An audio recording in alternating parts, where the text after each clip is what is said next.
Full house, would you all please stand for the Pledge of Allegiance? I pledge allegiance to the flag of the United States of America and to the republic for which it stands, one nation, under God, indivisible, with liberty and justice for all. Thank you all. Katie, would you please do a roll call, council? Councilwoman Gottschall. Here. Councilman Duran. Here. Councilman Jackson. Here. Councilman Looper. Here. Councilwoman Camp. Here. Councilman Tucker. Here. Mayor Nichols. Here. All right, I'd like to call to order the Craig City Council meeting for January 14th, 2025. First item of business, item number 1, the consent agenda consists of approval of the minutes from December 12th, 2025 regular meeting, approval of the bills through December 31st, 2024 in the amount of $501,426.04, and bills through January 10th, 2025 in the amount of $381,369.05. Item C, the approval of the appointment of Lou Tucker as the ex officio liaison to the Airport Advisory Board. And item D, approval of the appointment of David Crabtree to the Airport Advisory Board as a voting member. So I've asked for a motion to approve item A through D. So moved. Second. Councilman Looper made a motion to approve the consent agenda, items A through D, second by Councilmember Duran. Any further discussion? Hearing none, all in favor? Aye. Opposed? The consent agenda stands. Item 2, the agenda, approval of the agenda for January 14th, 2025 council meeting. Second. Councilwoman Camp made a motion to approve the agenda, I assume as presented, and second by Councilwoman Gottschall. Any further discussion? Hearing none, all in favor? Aye. Opposed? We have an agenda as presented. Item 3, presentations. Municipal Judge Jay Kramer will administer the oath of office to the City Clerk, Katie Carmody.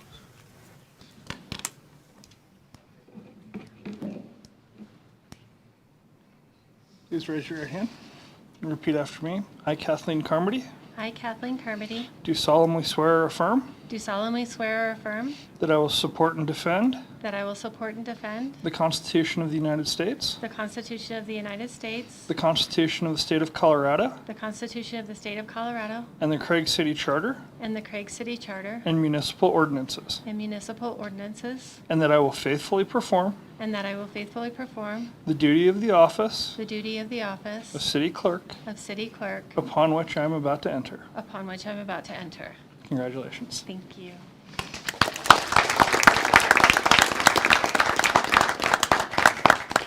And I'd like to express my welcome, Katie, even though you've been here and hit the ground running already, and you've been drinking from a fire hose, but welcome. Thank you.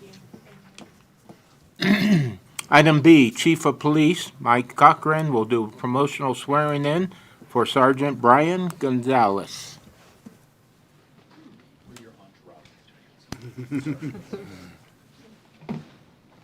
You would raise your right hand and repeat after me.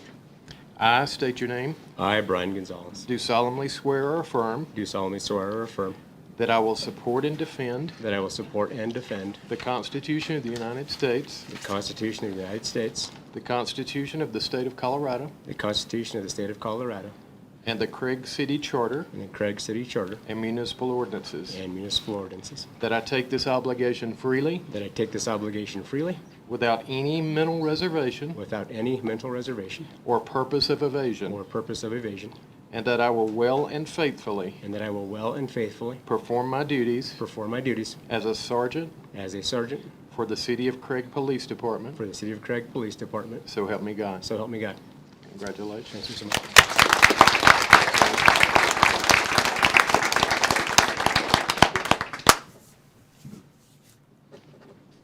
Congratulations, Brian. Thank you so much. I appreciate it. Great job. Thank you. Thank you. Item C, Vince Moody, Community Budget Center, and Karina Lynn, Love Inc., are missions for our community.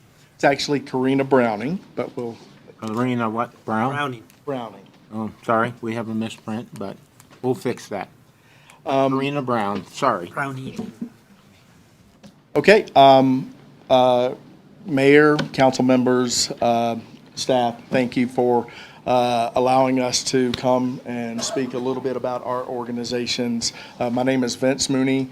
I'm the Executive Director at the Community Budget Center. This is Karina Browning. She is the Executive Director at Love Inc., as you know it. Our time is limited this evening, so if we've got a few short slides that we would like to just present. If we could hold questions until the end, that would appreciate that, and we'd be happy to entertain any questions that you guys might have or the community might have. Sure. Okay. So first slide. So a little bit about our organizations. Next slide. The Community Budget Center is a local nonprofit, 501(c). We're a self-sustaining thrift model. So any profits that we have go over to our assistance side of the store to give back to the community.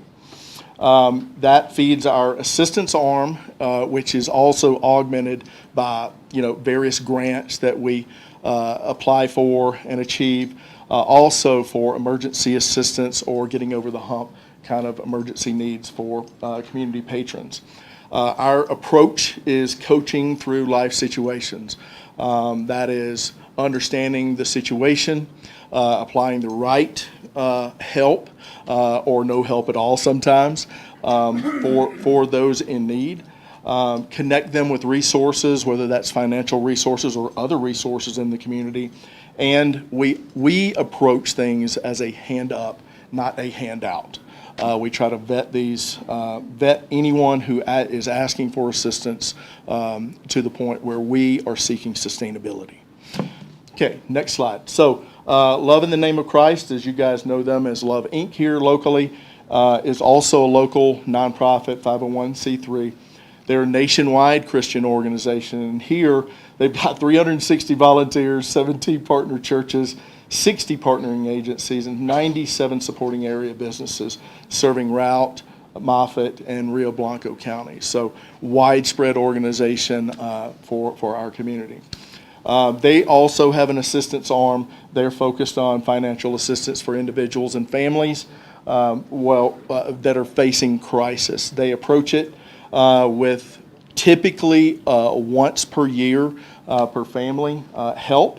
But also sustainability is their goal in mind.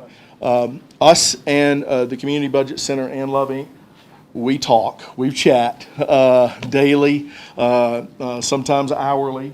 We pray over our community every week along with other partnering organizations here. We try to stay connected in our community of service, so it's not mom one person running to mom versus dad versus grandma, and we not know what the other hand is thinking. So we're very, very connected here locally. How we assist others is every life situation is different. We recognize that. We let them know first and foremost that we care about them. We care about our community members. Our intake process is an interview to frame up the situation, and that also comes with a budget analysis. We didn't have that prior to me meeting Karina this year, so I stole that from Karina because it's important, right? A lot of folks don't have a budget, understand their budget, so that's a very important part of our coaching with clients that come in so that we can get to a sustainable position. So thank you for that, Karina. We ask hard questions. Hard questions sometimes. Sometimes clients are frantic, they're emotional, they're distraught because they don't know where to turn. So we're asking questions, trying to shape what their true need is and get to root cause, maybe get them to a next step. So we ask those hard questions so we can get to ultimately the right help based on our assessment. And we apply guidelines. I know sometimes it's easy for us to look for hard and fast rules. Well, that's not life. So we try to assess based on, some guidelines that we have. So we try to stretch funds to help as many folks as we can the right way. But we don't limit ourselves to hard and fast rules. We want to see steps forward for our community patrons. Okay. Next slide, please. Why we do what we do? Simply, we care about folks. We care about the well-being of the community. We want to see people thrive. That's why we're there, to get a hand up, not hand out. We want to come alongside them, help them see that step forward. Not everyone can be seen through the same lens. That's the hardest part sometimes when we look at people. They have different backgrounds. They have different hurts. They have different life situations than ours. We try to put ourselves in their shoes, come alongside them, help understand what they might be facing at the time, and have that conversation on what a successful step forward in life looks like. And quite frankly, everybody matters or nobody matters, right? If we look at folks and outcast them because of some situation that they may be going through that's different than our life experiences, shame on us, right? Everybody matters, okay? So, misinformed public opinion, right? We've seen this, we've heard this. So we wanted to kind of address this a little bit. We've heard that some have said that we enable bad behavior.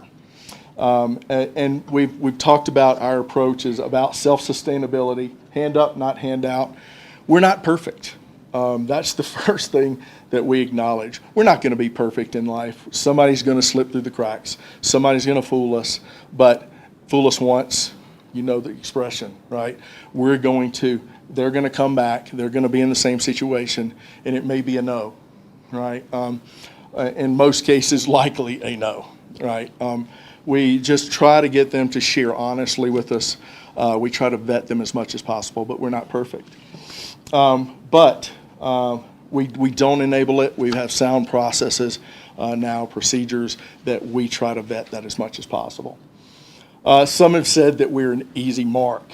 The same kind of thing. We have very good processes. We've got a good connections in our community. Like we have really good processes where we meet with partner organizations, not just Love Inc., like advocates, the health partnership, others, right? The hospital. Everyone who has assistance arms, we're connected. We talk all the time. So we've got good, sound accountability for our processes. And some say that we're helping people that don't belong in this. I would say this is just plain selfish. I look to what Jesus said, and you shall love your neighbor as yourself. Quite frankly, we've all heard that in Mark 12:31. I would hope that that's what our community would also look to do, is help our neighbor, and I've seen it here in Craig. And most, if not all of us, in this room, whether we want to believe this or not, are one life situation from needing help and assistance. So we've seen, we see it every day. We see situations that are, well-off individuals who have faced a life situation that have just depleted funds for some life situation. And it's hard for folks to ask for help, but they do, and they need it. One last thing I would say for any naysayer that would ask me, why are you helping these people? I reply, because I care about them and I love them, right? And I would further ask them, why aren't you helping them, right? That's what this community needs and needs to foster. One situation I look at is we struggle to understand suicides, very sensitive matter here in our community. And we wonder what we can do to stop them. Instead of coalitions, forums, talking about what we're going to do, what administrative processes we're going to put in place, I suggest we start with our own hearts, look around us, love our neighbors, and look forward to helping them and not talking about it. So that's kind of our heart for our community, and us and Love Inc. and others here. And we'd love to entertain any questions that you might have. Vince, I'd just like to thank you and Karina for coming. We hear all the time from people coming to us and saying how easy touch Craig is. I'm glad you brought that up and addressed all that. And it's just a way to get the information out that you're here and you're helping people, but you're not giving it away for free. Yeah. And if I could say one, shame on us for not being here every week, right? We need to be a voice of positivity for what we do here. So thank you for the opportunity for tonight, formally on the agenda. I certainly appreciate it. I just have one question, and I've heard it the entire time I've lived in Craig, is what's our level of assistance compared to a lot of communities? It goes back to your comment, we're an easy mark. I've heard that some of the people that show up in Craig, homeless, because they can receive more assistance than where they came from. I don't know if that's true. That's always something I've heard. I've heard that too, and I've been in my role since June, right? So I'm playing catch up on the history of Craig. But what I would tell you is from the folks that have mentioned that, actually that come into the center or Loving, I've heard that too. But I don't get the sense that it's a financial. I get the sense of more warmth in the community. Now, I had a teacher walk in with someone by the arm that was crying in their car at Walmart one day, unsolicited, walked in and just said, I know you guys help folks. Can you help this lady? I think that more speaks to the heart of Craig and the history of the heart of Craig and what folks have heard. I wouldn't say it's any more financial. I would say we're not perfect. Karina and I are both new in that role. Come on now. Yeah. So I apologize first on your name, so. no, that's okay. So in June, I've been here for 2 years in my position, but so in that time, short of last year, we got a large financial donation out of Steamboat, actually. But before that, we were able to give somebody that came and asked for assistance, our top that we were able to give somebody was $300 in a 1-year span. So if you were to come and ask Loving for assistance, we were able to give you $300 in 1 year. That was our financial top. So. Good. My other question is, you answered it. You talk among yourselves. You talk with all the other NGOs, non-government programs and control, each other and what's going on. So you answered that one. Yes, sir. Yeah. Thank you. Well, you definitely feel a need in the community. So that was never the debate in my part. I would just always question, what brings a homeless person to Craig in the wintertime? Right. Yeah. So, For anyone that would ask, I would welcome them to come down. I'll share our policies, procedures, share what we go through. We'll have a little coaching exercise right there. I mean, we love talking with folks and trying to just help folks forward. And if it's a misunderstanding, that ranks too. any other questions, comments? Vince and Karina, thank you very much. Very informative, and hopefully put some rumors to bed. All right. Thank you, guys. Thank you.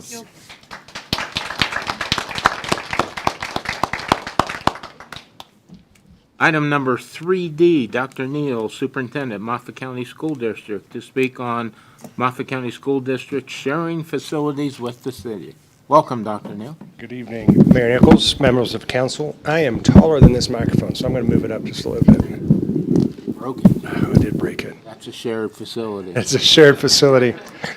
Happy to be here at the end of my first 6 months, just really kind of looking back at the work that we've begun. And one of the things that stood out to me was just a situation that came up about 90 days ago. And it came up here, and it also came up in our schools about just the history of the district being serving our community and serving Parks and Rec and serving other rental facility users. And so we kind of jumped in October, early November, into looking at opening our facilities up more broadly. And so just a little bit of history. You know the history well more than I do.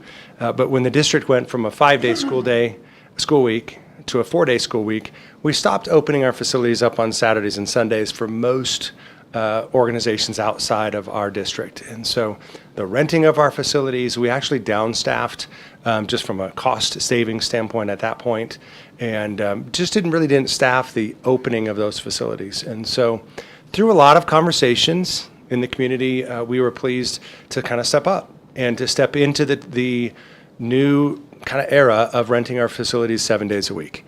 And so that was a very large endeavor to do in a fairly quick amount of time. We had several basketball and wrestling and Parks and Rec organizations that were vying for the same 4 or 5 days rental. And so I'm pleased to come to you this evening and say that our transition to a full 7 days of rental is now complete. And we've been able to staff up by 2 additional staff members to cover the opening and closing and cleaning of those facilities, I think, to the tune of about $80,000. It was an unplanned expense, but it was within our budget. And so we are fully staffed to provide 7 days a week of support to Parks and Rec, and had some great conversations along the way, really. And, you know, how do we provide more services and greater opportunities for our kids in partnership with the work that you're already doing? And so it's just, for me tonight, it's to make that announcement to let you know that we're here, we're happy to serve the community now a few extra days of the week, and we're fairly booked out, believe it or not, all the way through these winter season, and I experienced that even with my own son's basketball. You know, we were 9 o'clock last week. We picked him up from basketball practice, and I get that, right? But we were happy to provide that, and when you don't always get to say a happy ending, and some of these, I think we were able to get on this task and jump through the hoops pretty quickly, and have our December 10th scheduling meeting, which is in our policy that we have to do that. And from what I'm hearing, unless you hear otherwise, I'm hearing things are ending up pretty well, and look forward to continuing to provide the service well into the spring, and then as we enter into next fall. 7 days a week of renting facilities is a great service to our community. I was glad that was brought to my attention and to our attention as a team. And kudos to the high school athletic director, Dylan, and the high school principal, Ryan Frink, to be able to navigate this as well. So thanks for bringing it to my attention. Thanks for your patience on the partnership, and glad we were able to step into that support role. And I'll take any questions that you would have at this time. I don't have a question. I would just like to say thank you for doing that. You know, we appreciate it. It is a partnership, and our side of that, I know city staff talked to you and talked about what can we do to help each other. You know, everything from maintenance, facilities, purchasing, and I think you have some ideas already running. We do. So we appreciate the partnership, because it really is two-way as well, hopefully, you feel. No, it is, very much so. Okay. But again, thank you. You know, Parks and Rec and our youth programs really needed the gym space, so, you know, from the city's perspective, so. We're going to trade you during summertime when we need outdoor facilities, I promise. It's because we have assets in different places. You know, we have the indoor space and you have the outdoor space, and so it's great to have the partnership that we do. As a community member, I've been working on this since October as well. Yes, sir, you have. Heather, Cannon, and Dylan, and there has been great strides. Good. In the working relationship with Dylan for Moffett County Youth Basketball, and I know Moffett County Youth Wrestling is doing the same, has improved greatly. You know, we were in the facilities over Christmas break, which in the past, That's right. It was prohibited we had previously. 100 kids show up to a basketball camp over Christmas break, and we said, well, how come why are our numbers so great? He said, because there's nowhere else to go during the Christmas break. So we're filling a need, which is great. And then you kind of mentioned you picked your kid up at 9 o'clock, you know. They're full days and full nights. Third and fourth grade volleyball gets over at 8:30, you know. So I appreciate you filling the need, but as a community, there is still a greater need for facilities. I agree.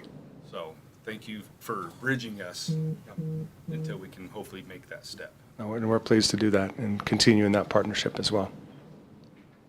Council, any further questions, comments?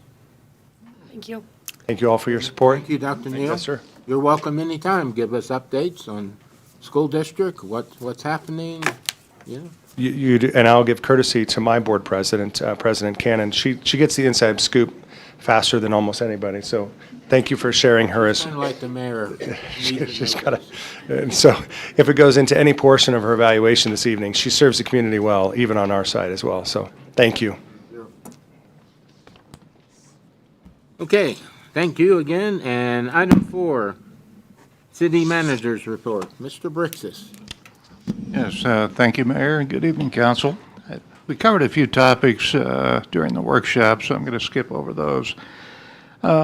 We have, the last couple of years in terms of recruiting seasonal workers has been pretty difficult for the city. And I think that's been true for every entity in our community, including private businesses trying to find seasonal laborers. And so we have started pursuing with our insurance company ways that we can start working with minor candidates that are 17 years of age. And in fact, there is a way that we can do that.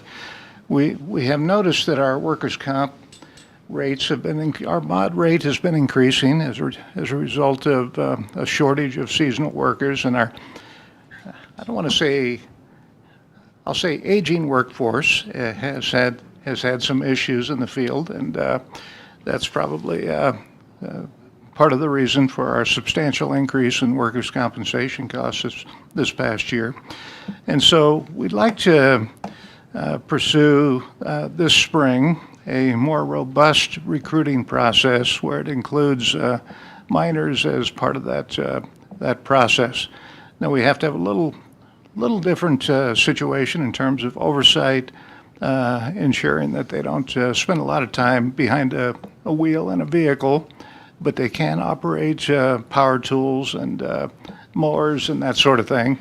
And supervision will be obviously a little more intense, but I think most of us started working maybe 15, 16 years old, and the fact is, when we're restricted to 18-year-olds, we're looking at college entry students and or looking for a full-time position, and so a lot of times the seasonal workers that we do have, their term in the summertime is cut short because they're getting ready to leave for college, and so we lose them around the 1st of August.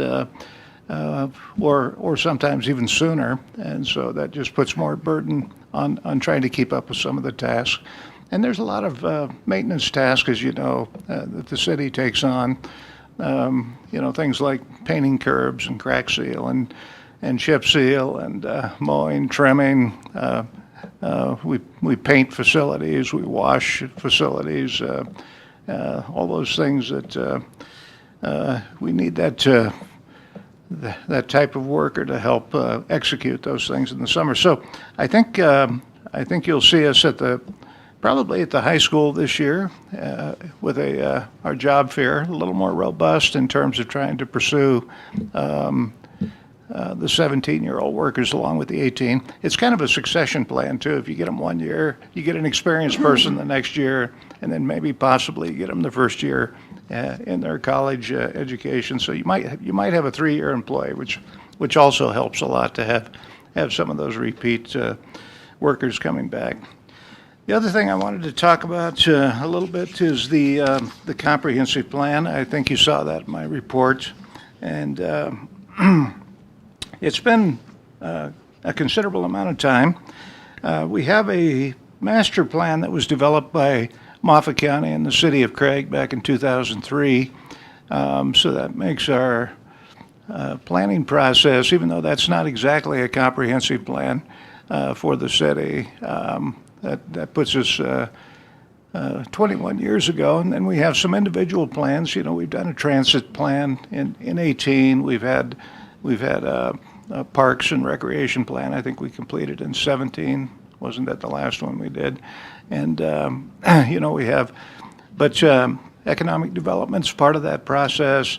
Annexations, how do you expand a community where, how do you identify the areas where you're looking for extensions to your infrastructure? What is the economic development focus? Land use becomes part of the discussion. It's an extensive public process, lots of public outreach and input in order to complete a comprehensive planning process. And it's not an inexpensive process either, but it's something that every community takes on, sometimes as often as every 10 years. Many times it is 20 years before they get back to a comprehensive plan.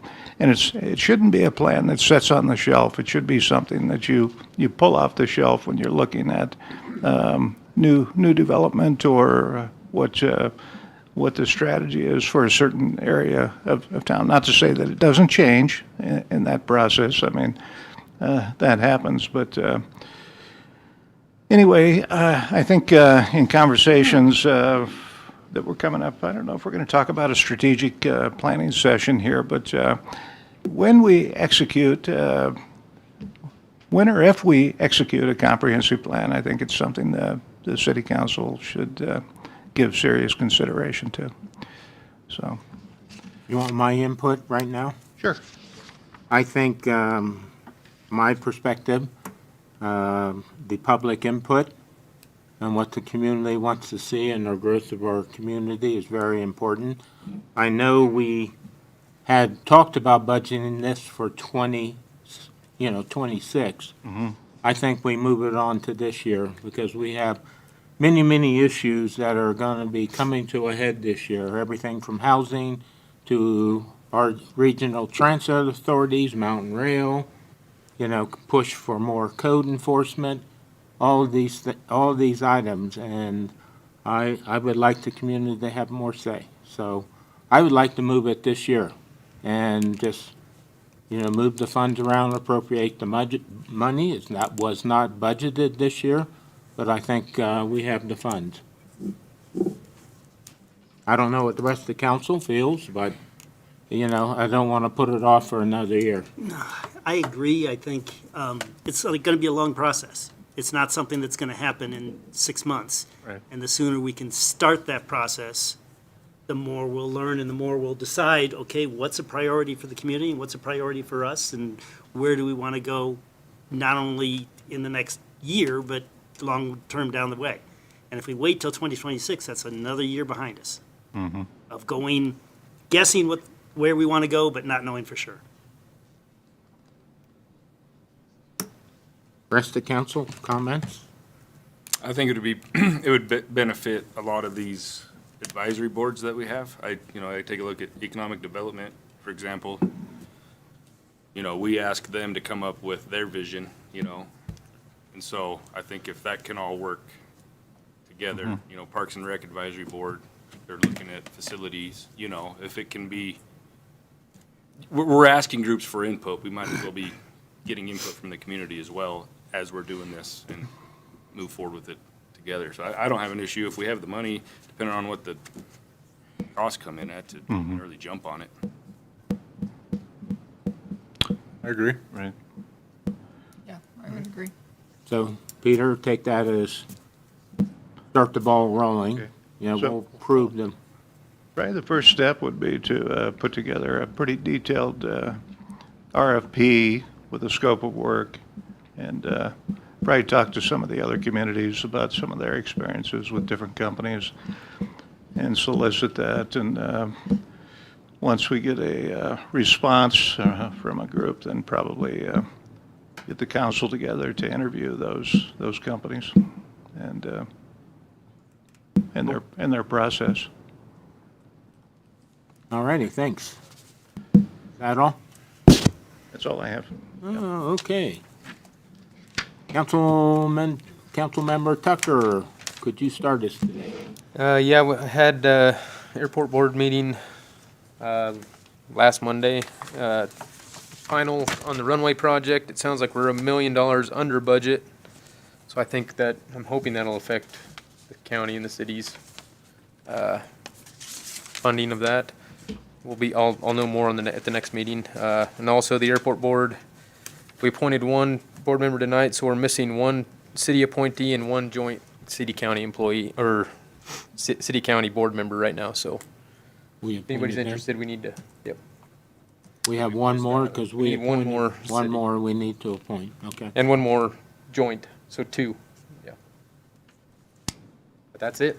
So would you like to have us advertise for those 2 positions, or what's I think, council's, I think in the past, we've posted it. Right, And I if we're gonna think, get any interest, then we kind of recruited, but right, right post. post it. okay. Make sure that happens. Michelle, what do you have for us tonight? Well, it's been a little while since I reported. Back in December, I attended the CURE meeting. I also attended a CTC meeting. I attended one ACTS board meeting, which is the Advocates Board. They are actively recruiting for a new executive director. My library board meeting was canceled. There was not a quorum. I'll let Randy speak on the DBA. This week, we've got a meeting with the commissioners on Thursday. I've got a CTC annual meeting on Friday. And my son, I just want to throw this out there if anyone wanted to attend. The 3rd graders have a dribble performance next Friday at the boys' basketball game. If anybody wants to come, should be a That great at time. the school facility? Yes, up at the high school. Yeah, cool, That's all I have. that's it. Councilwoman Kent?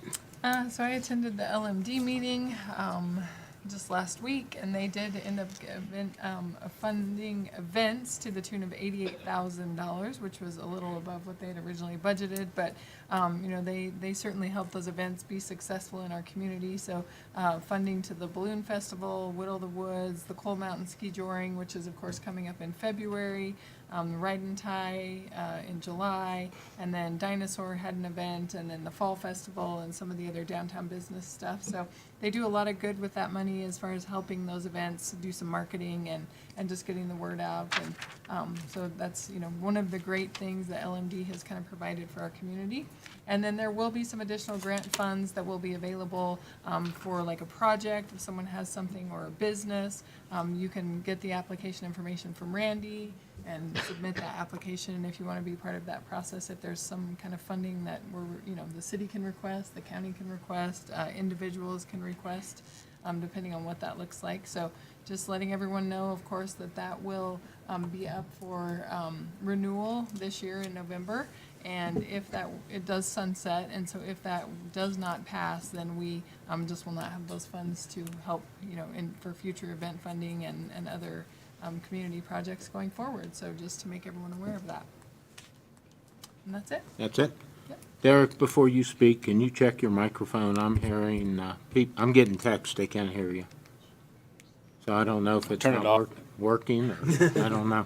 Is it working? Okay, All right. sorry, I just, Okay. Parks and Rec Advisory Board meeting last week. We received a Whittle the Wood update, which was a good update. A few things that they're looking to incorporate this year is more activities, more family-friendly activities. And when I say activities, they're looking at a 5K race that potentially Moffett County Athletics can help put on. Paddleboard races potentially. A 3-on-3 basketball tournament for the youth and adults that I think Moffett County Youth Basketball will team up with the city of Craig with, as well as reaching out to potentially Yampa Theater or the Rising Stars Gym to put on, to fill some stage time, whether it's a play or music assembly or gymnastics or something. So the board is really reaching out to the community and trying to get involvement, which is good, and be able to bring more events to this other than the music and the wood carving. It will be a Friday, Saturday event with music being both nights. 4 bands for Friday, 4 bands for Saturday. This year we have contracted with Melody Villard to recruit the music. We went away from the out-of-town firm or guy that we used to use. So Melody Villard's working on that. We should have an update on the music selection by mid-February, with hopefully advertising that and introducing that band to the community in March when the advertising starts. So a lot of good things going on with Wood of the Wood. Seems like this board is more engaged than ever to kind of get this thing up and running, because it is the 25th anniversary, so we want to celebrate that. Also on the agenda was discussion on naming a park facility or field. There is currently a policy that the city follows, that Parks and Rec does follow, and this was brought to the attention because last November, Don Williams passed away, and he was very involved with the Humane Society, which was very involved with the dog park that the city of Craig owns. So that was presented to Ryan, potentially naming that dog park after Don Williams and the Humane Society. So we just went through the policy. They will have to, submit a proposal with kind of what the policy follows. And so that's kind of why that brought up. But neat that we have that policy in place, because sometimes you don't think about it and you wonder why these parks are named after people and how it happens. So more to come on that. We received an update from Ryan on the potential aquatic/amenities facility that we budgeted money for the potential design phase. We received a proposal back from a design firm, just kind of that went over the 5 phases of design. And if it's something that the council and the community wants to move forward with, and I think that's why another good reason to have the strategic planning sooner than later, because we're kind of, boots are already moving, the goal would be for this year with the money that we budgeted would be to hopefully accomplish the phase 1 and phase 2 of this proposal, which is basically the programming and concept planning. That's the community engagement. That's the reach out, and then phase 2 would be actually seeing the schematic design from the community input. And then from there, hopefully that's where the grassroots effort can really go out and start discussing this, if we have a design and if we have a concept. So good update on that. I know a few council members have asked me if there was any update on that, and we finally received one. So should be hearing maybe more from Ryan mid-February on these RFPs for design. So that was it from Parks and Rec. January 4th, we held a basketball camp for the youth, 3rd through 8th graders. We partnered with the school district, Dr. Neal, Dylan Hazelton. They opened the gym for us. They were great to work with. We had a ex-NBA player come in to the community to offer the camp. We had over 100 kids show up to the camp, which was great. A lot bigger turnout than we anticipated. The gym was full. But with that being said, we had kids from Baggs, Meeker, Kremling, and Hayden show up. So, we just marketed it local. So we had good outreach, and it was good to see youth being active over the 2-week break. Attended the airport board meeting as a board member, but was told I wasn't a board member, so I just sat there as a community member, which was fine. So nothing to vote on. But yeah, I got kicked off. And then planning and zoning, sounds like, Marlon, we do not have a meeting this week this month, but the Planning and Zoning Commission will be attending the workshop with council January 28th for the short-term rental, correct? Okay. So we will see them on the 28th. That's all I have. Mr. Jackson. Well, my 2 meetings are the next 2 weeks, so I got nothing. Cool. Mr. Looper. So I'll fill in for you, Jesse. I had a lot of meetings. I'll try to keep it shorter. I had 3 meetings with the NWCDC Innovation Center Steering Committee. We basically met to finalize our paperwork for our 501(c). We submitted that in the end of December, and amazingly, since this is normally a 6-month, 8-month process, we are approved by the first week of January by the state. So we are ready to go with that. I also had met along with Commissioner Tim Redmond from Routt County and toured the Bell Tower as a possibility of that would be a place for the Innovation Center. And then we had a meeting with CNCC talking about negotiations of possibly purchasing that building. So we are in the process of negotiating with the state of moving forward, possibly purchasing the Bell Tower. So we'll see how that goes. Chamber had two chamber meetings. Basically, we've spent most of those time talking about improving our budget and talking about our 2025 plans. We really want to have, base those plans off of focus groups from around Craig to get an idea of where the community wants the chamber to go. What do you want out of the chamber? So hopefully we're going to start that in January. I had the LMD meeting that was already been talked about. DBA meeting was canceled and they've rescheduled, so they're going to have weekly meetings again instead of once a month. So we'll start working with that. The only thing I know of coming up is the Taste of Chocolate is coming up on February 8th, I think. I think that's the date, but I'll know more as it goes along. Had two meetings with the airport, had the airport commissioner meeting, and then I had an airlines summit meeting in Steamboat. Biggest thing over there is they have finalized their plans for the three-stage addition. The first stage is going to be a heavy expansion with 4 gates and ramps out to actual covered ramps out to those gates. It should open up, with 120 seats per gate and 3,000 square feet. So almost triple what they currently have. Part of that addition also, they're submitted grants, which the TSA asked them to do. So for baggage handling right now, you need to separate out your skis, everything else from your normal bags. That's going to go away. And they'll be able to go check in, give you your skis, bags, everything else. It's going to go on the belt behind it, and they have 2 new huge belt systems that will be scanned and set through, which should speed up the process tremendously. As far as ridership, they ended up with, in 2024, 231,252 departures, with a total of 510,000 arrival and departures, which is not as much as they thought, but it's still a 15% increase and the highest they've ever had. And that's still growing. From the summit today, all the airlines were talking about expanding. They're all doing wide-body, bigger planes. The smaller plane pretty much is being phased out. At this point, 6 years ago, average plane coming into Steamboat held 50 people. Right now, average plane coming into Steamboat holds 150 people. So that growth is still going on. What else? MRH, I had an MRH meeting.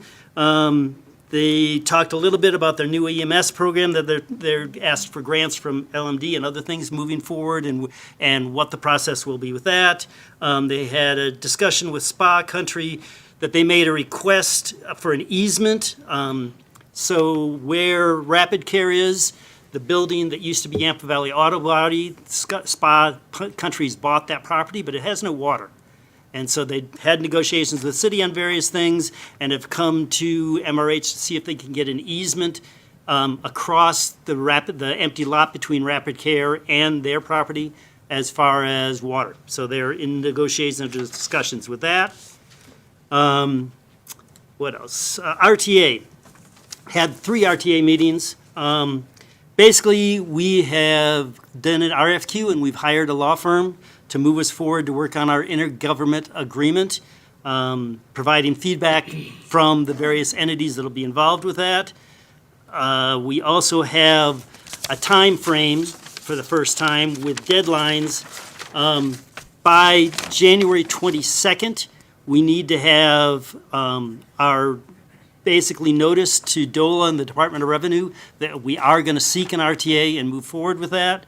We are going to have public meetings that are required, 2, both in March, one right now, and we'll talk more about this as the council has moved forward, one tentatively scheduled for March 11th, the other a follow-up meeting on March 25th, talking about public input on the RTA. Basically, we're looking at, we need to talk about what it's going to cost versus what we're going to get.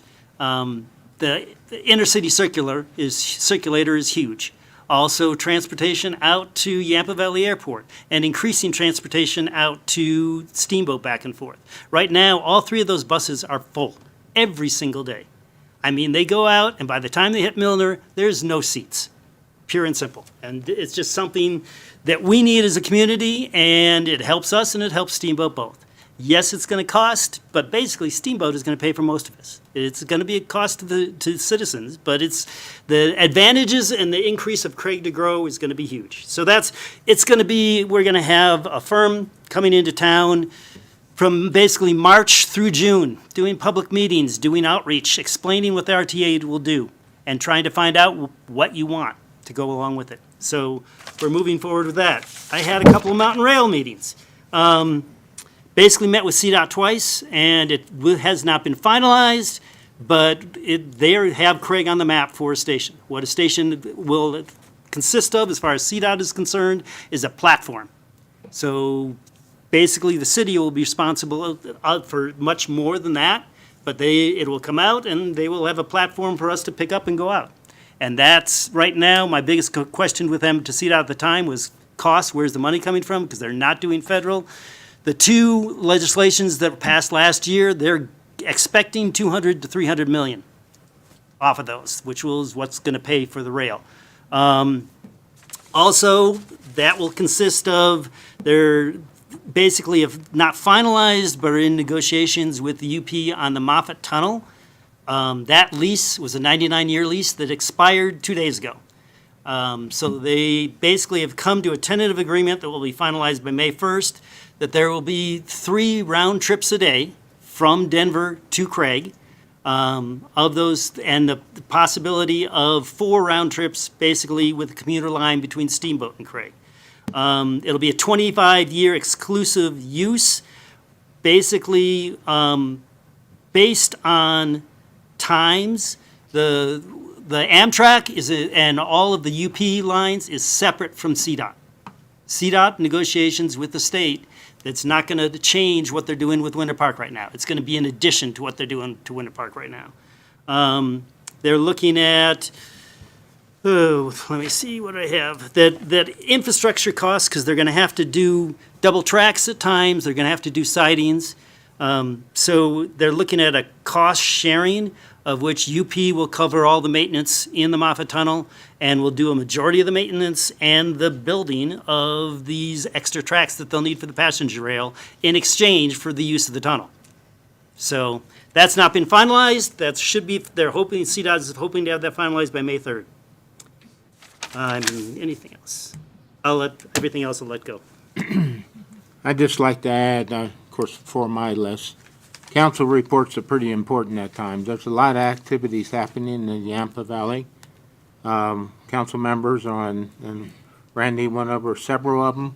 There's activities coming with the city aquatic center.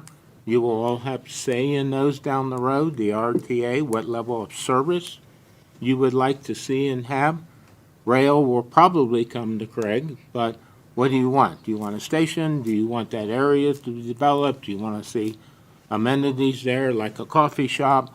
These are all huge decisions right now that are happening in our community.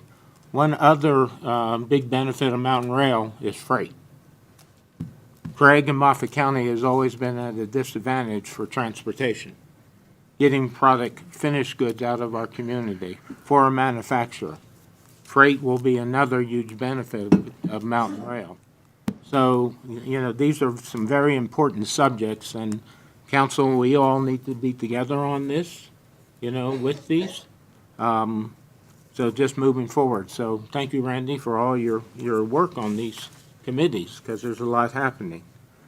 I attended an interagency working group on housing and coal energy transition communities. Seems like this is an issue across the country. Resort communities, we already know. Metro areas are but even in coal transition communities, this is a national group working with Department of Energy. That housing in coal transition communities, for 2 reasons, is very important. Number 1, it's means for economic development. Number 2, goes back to the basic principle of supply and demand.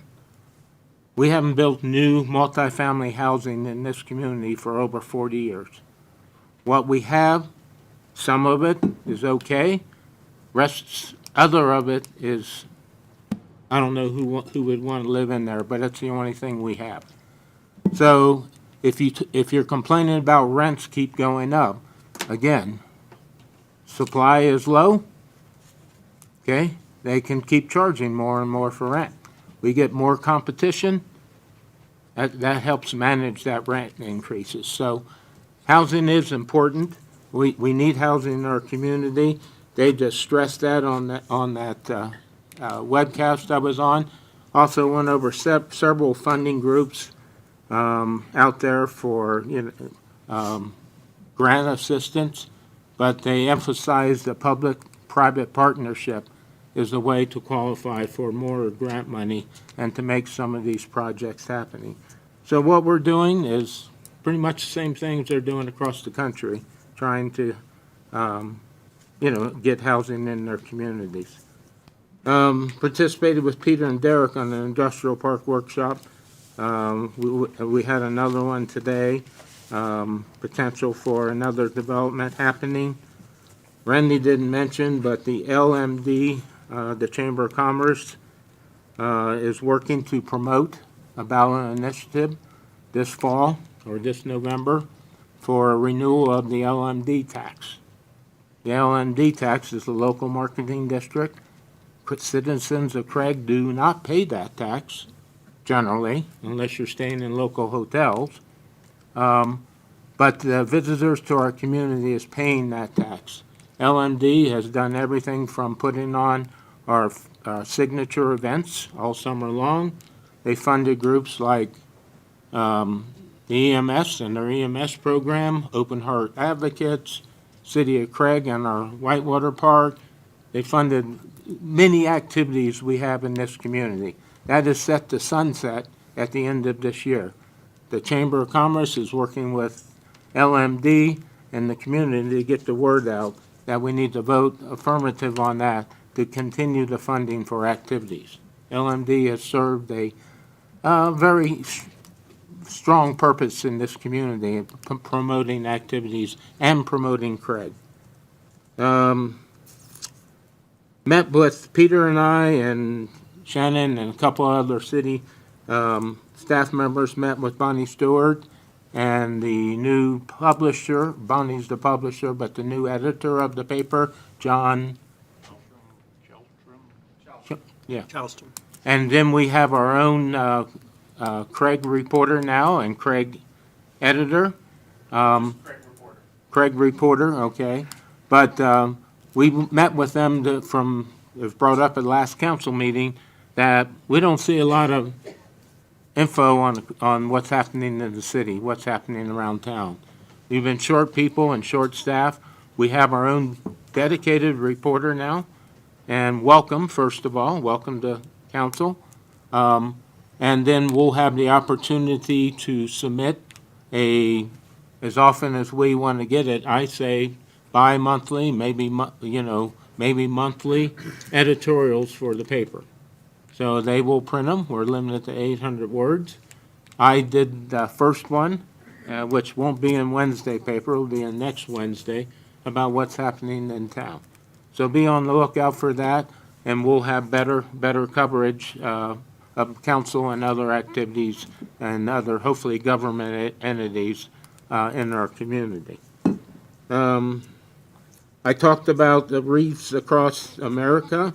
I did do a speech at Wreaths Across America at the Craig Cemetery. I don't know if anybody stopped by or if you drove by the cemetery, but it's just quite stunning to see all the graves of our veterans all decorated with the wreaths against the snow background. So it's the least we can do to pay tribute for sacrifices that them and their families have made for our community. You can again sponsor wreaths yourself next year. The information will be out. Attended Down Home Christmas put on by the Chamber and the Hall of Trees. Nice event. Upcoming, commissioners meeting. Attended the commissioners today. Didn't attend the last one of December because they moved it, and I didn't catch that. But they went through their usual consent agenda. Really, only thing on the consent agenda that approved a salvage metal contract with X Field Services.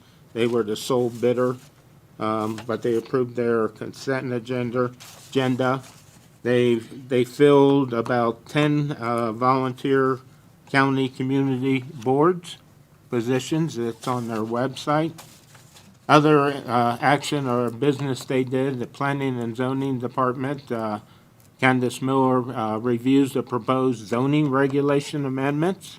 There were heavy amendments to Section 200 and Section 400 of the county zoning regulations, mainly adding a lot of information about man camps, where they can be located, because that was an issue that the county dealt with last year, in the middle of last year.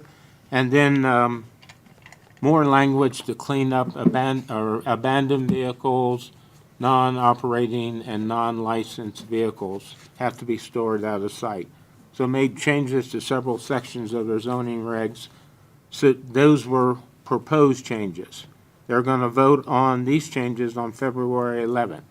So if you're interested, please review, again, county's website.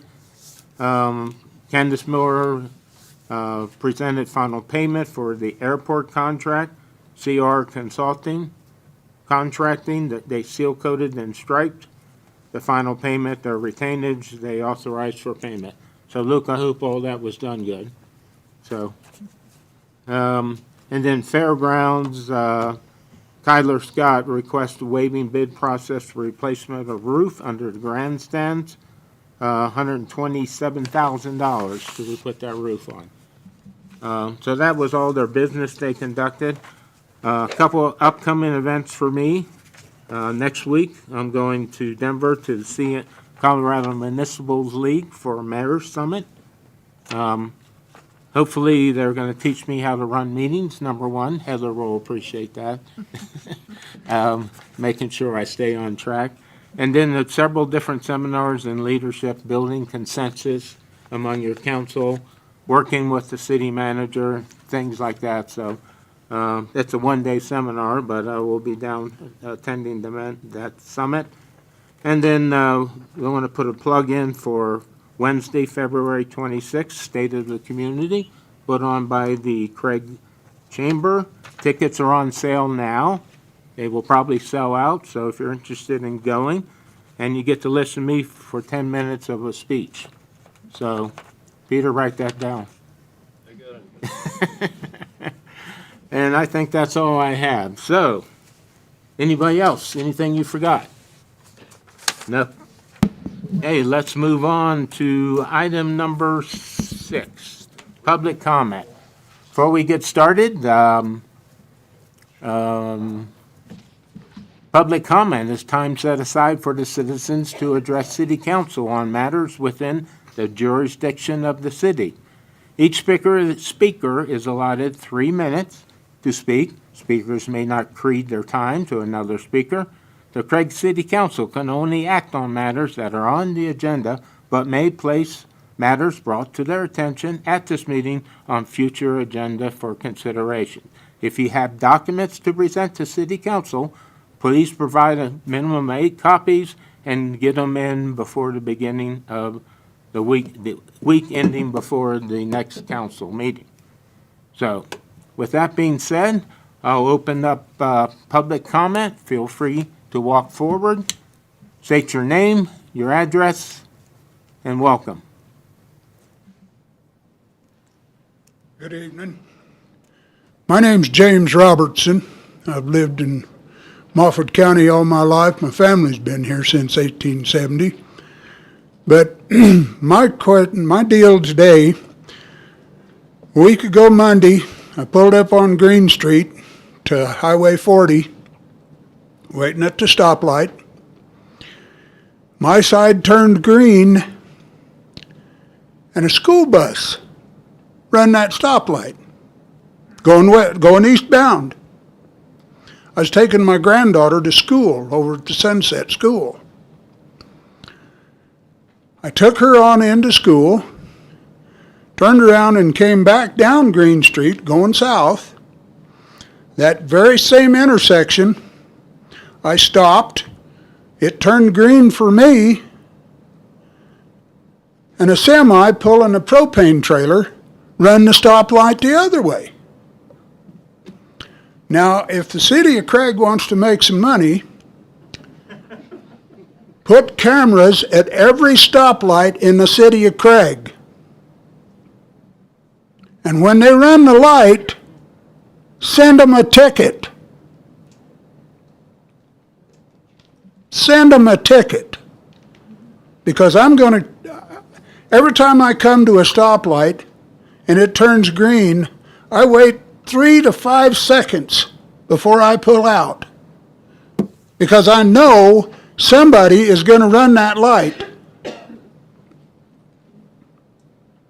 And it's getting worse. It's getting worse.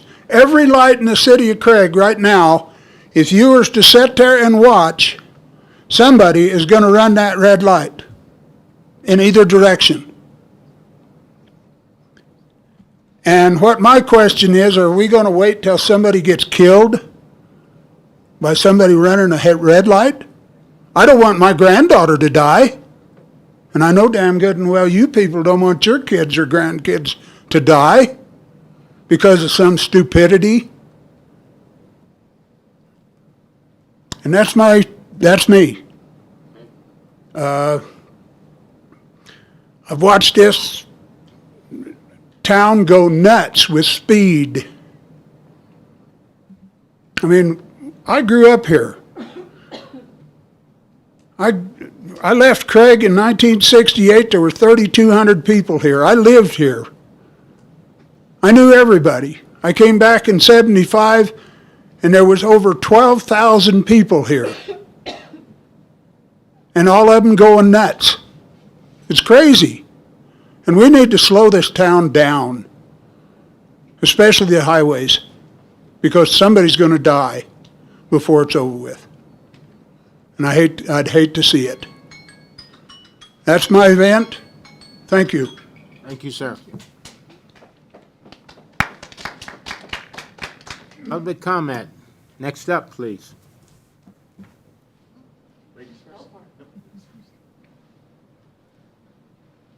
Good evening, Kristen Skoronsky, 1141 Schrader Avenue. I know that intersection. I have also been cut off there when I had the right-of-way.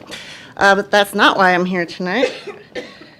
I came tonight to support Vince Mooney. I am the board president of the Community Budget Center, and I just wanted to kind of echo some of what Vince said. The Budget Center was started almost 45 years ago as a grassroots effort by community members who saw a need. Since that time, we've become a pillar of support in the community for our neighbors that are experiencing a crisis and need assistance. I think besides that excellent service that we provide and kind of helping people when they need it, we're also a downtown business. We're one of the largest businesses on that Yampa, well, we are the largest on that block of Yampa. We're the largest employer on that block of Yampa. The Community Budget Center does a lot of good in environmental ways as well. We keep a lot of waste, usable goods out of the landfill every year. I just want to say that the Budget Center does a very important function, and I would hate to imagine the community without it. Thank you. Thank you. Appreciate it. Next up, public comment. Come on up. I'm going to start off by saying I've not run any stoplights recently, so far as I'm aware. My name is John Kampaneski, 457 East 10th Street here in Craig. And as Mayor Nichols already alluded to, I was recently brought on January 2nd as the new reporter who is based in Craig for the Craig Daily Press. For the last 3 years, I've written for both the Steamboat Pilot and the Craig Daily Press and all their subsidiary publications, including Colorado Hunter, Moffat County Locals, Yampa Valley Adventures, and after 3 wonderful years doing that, I was was brought on as a part-time writer. So I'm also a middle school social studies teacher of the last 20 years. I have no idea how I've made it that long. I guess lack of options, I don't know. But I love writing, and I have grown up my entire life in small communities. When I tell people I'm originally from New York, they instantly kind of flash images of New York City. I actually grew up in a small dairy farming community that was even smaller than Craig. And I always joke to people when I moved to Colorado in 2007 that I just switched rural communities. The cows changed color from black and white to Angus or brown, and they changed their purpose as well. So I've never lived in any community that was not rural. Moved to Colorado in 2007, lived in the San Luis Valley for a while, and then moved up here in 2021. And I would have to say that of all the communities I've lived in, Craig is by far the most fascinating. Not only for its deep and rich local history, but also on its position on this kind of edge of a huge transition that's going on within the Yampa Valley as a whole. And as a reporter that's actually embedded in the community and part of the community, I want to celebrate everything that is good and light and going on within Moffat County. I'm pretty sure that most of you, me in this room, I sent it out on January 2nd. If you didn't, you're going to soon. So pardon getting bugged by my need to kind of bring forward the great stories that we have going on here. And yes, of course, like hard news happens, and it can happen in a heartbeat. But one of the things I really want to do is celebrate the wonderful things that we have going on here, from the city to the county to the school districts to the individual citizens that make up our wonderful population. So most of you should have my contact information via email. If you ever have any pitches or story ideas, please don't hesitate to reach out to me. And got a couple of seconds left if you have any questions. Public comment, we really can act, or, if you like to make a presentation next time, we can interact a little more. All right. All right. Well, thank you very much for your time. Anyway, I'll say welcome. Thank you. Thank you. Thank you for doing it. Next person, feel free. Welcome.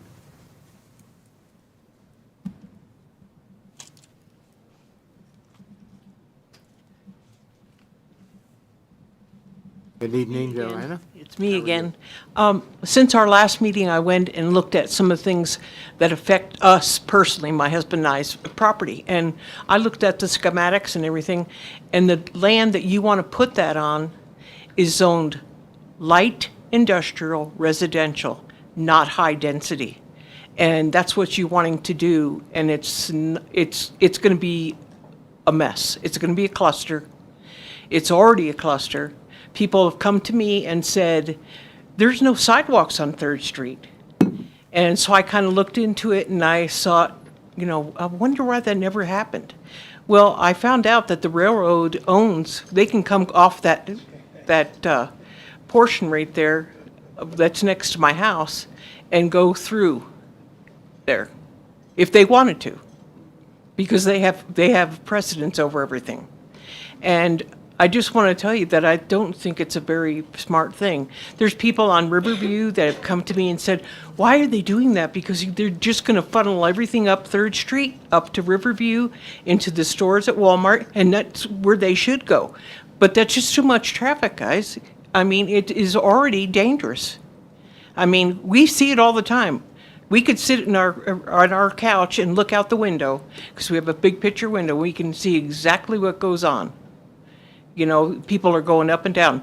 There's people who have said to me, why doesn't anybody else come with you? Well, we have 4 people that are disabled to come to these meetings that feels the same way I do.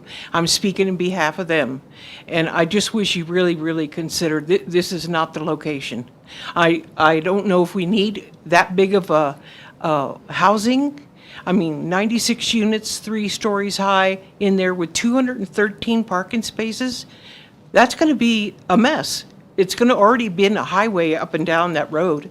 I mean, cars are going, they're speeding, 4-wheelers, everything, all hours of the night.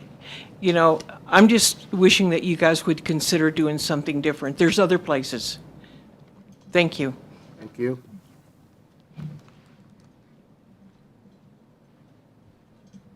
Next up, please. Going once, Going twice? All right, let's move on to item number 7 then. Public hearing.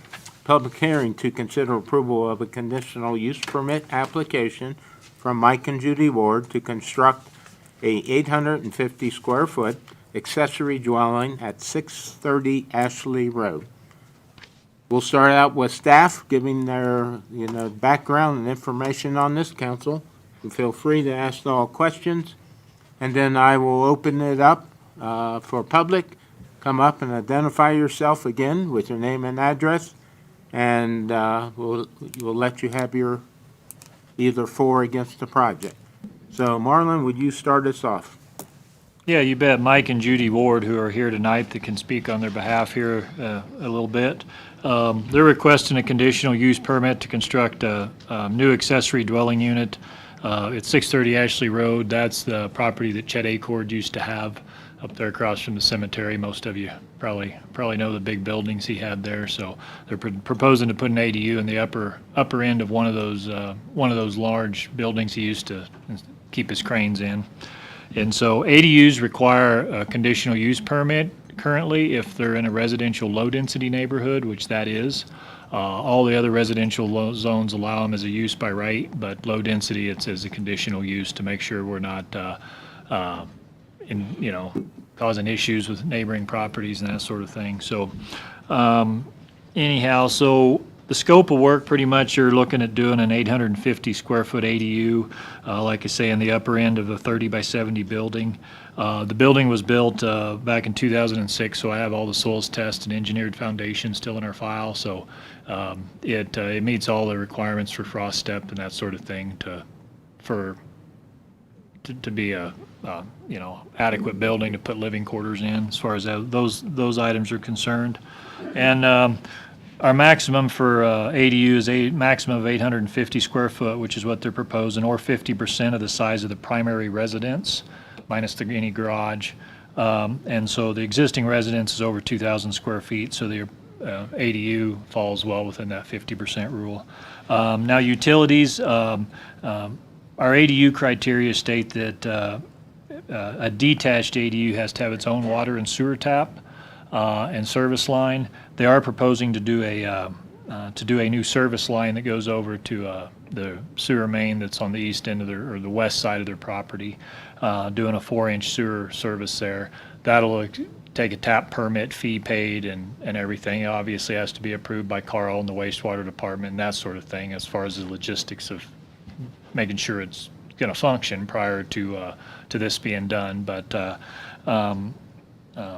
the one thing they are requesting, though, is since it's quite a distance from where the ADU is up to the far side, north side of 7th Street, where the water main is, they are proposing to tie into their existing service, their existing water service. And here in a minute, I can kind of go over that real quick with you, just based on, like I said, it being about 180 feet from their ADU to run a separate service. But parking, our code requires that they have one dedicated off-street parking space for each ADU bedroom.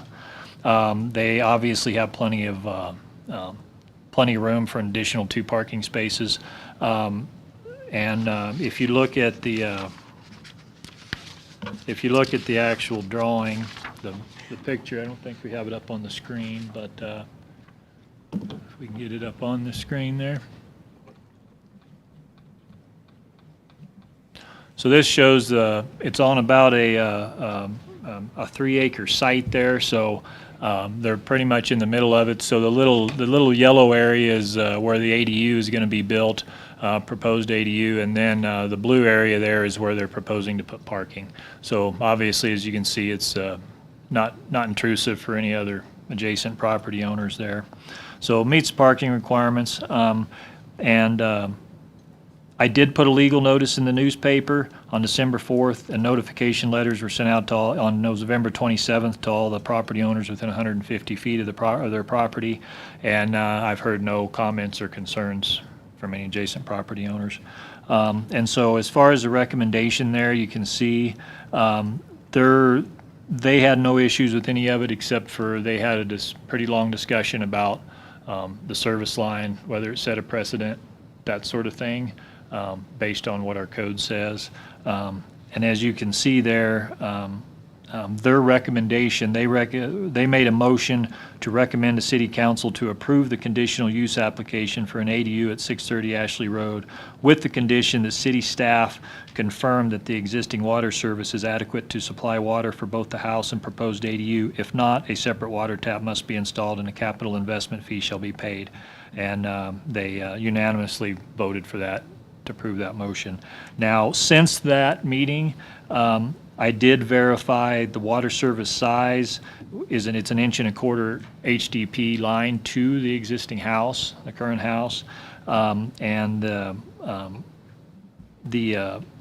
I had him do I verified a water pressure test in his mechanical room, and it was actually 90 pounds, so it actually almost needs a pressure reducing valve. So based on our water fixture charts and everything, it has adequate water to support, based on our plumbing and building codes, to support, basically there'll be 4 bedrooms and 3 baths by the time with the ADU and the house combined. So that's, Carl, obviously, I would recommend, that whatever motion you made, obviously, Carl, the water and wastewater, we have to approve some other details. We don't know exactly what he's got. He doesn't have a drawing yet exactly what he's got going there as far as tying into the existing water, or the sewer as well. So obviously, the water and sewer department has to approve that we can actually do that if you choose to kind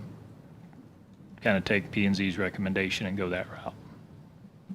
So The biggest concern is setting precedents, correct? Do you feel that would be something that would create a problem for you enforcing our zoning regs? When we put that in there, of course, previously our code read pretty much any separate building usually required separate taps anyway. When we put that in there for detached ADUs, we kind of followed that line of thinking. Not that we have ridiculously amount of proposed ADUs, detached ones. So typically you're not going to have one possibly with these constraints, because probably it's going to be on a smaller residential lot where a service line is going to be shorter and that sort of thing. But so that would kind of be at your discretion on whether or not you thought that set a precedent based on this circumstance here.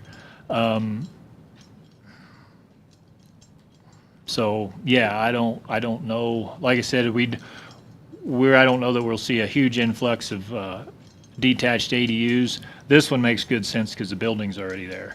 So much of it's cost prohibitive right now to go build a new building, you know what I mean? But with this one, I think it's kind of tailor-made for what they're planning there. But like I said, it's just that water service is the one thing that does not currently meet our code. Marlon, planning and zoning didn't seem to have very many questions or concerns about it. Was there any, did they have concerns about any mainly changing the code or making it? Yeah, they said, maybe we should revisit that code if we, what I mean, want to give an extra circumstances, you know what I mean, but anyhow, that's they didn't have a lot of concerns of the physical standpoint of it. From that standpoint, but it's just the setting a precedent is the one thing. Council?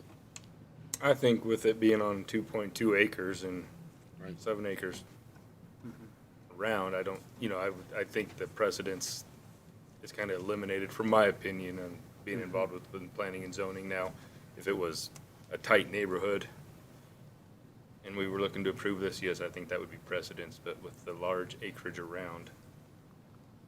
Why don't we open it up to public comment before we get into. And yeah, Mike and Judy, you're more than welcome to come up either. Hey, anybody who would like to speak either for or against the project? The variance to consider conditional use permit.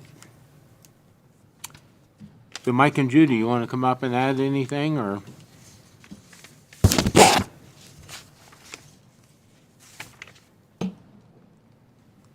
Good evening.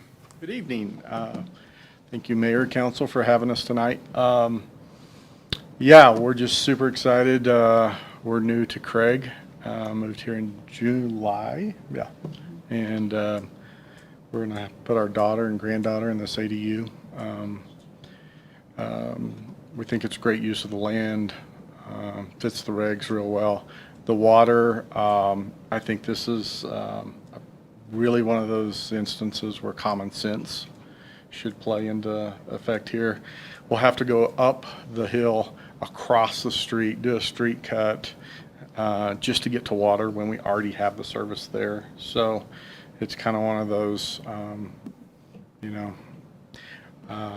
my background is in the sign industry, and I worked with sign code all the time. I understand a lot of code, and but this is one of those where you go common sense, but should hopefully play in our favor if you guys choose this. But other than that, we're excited to be here. Thank you for your time tonight. Thank you. Anybody else? Questions? Nope. Oh. Anybody else? Public comment, going once, for or against, going twice. Public comment is closed. Let's move on to item 8, other business.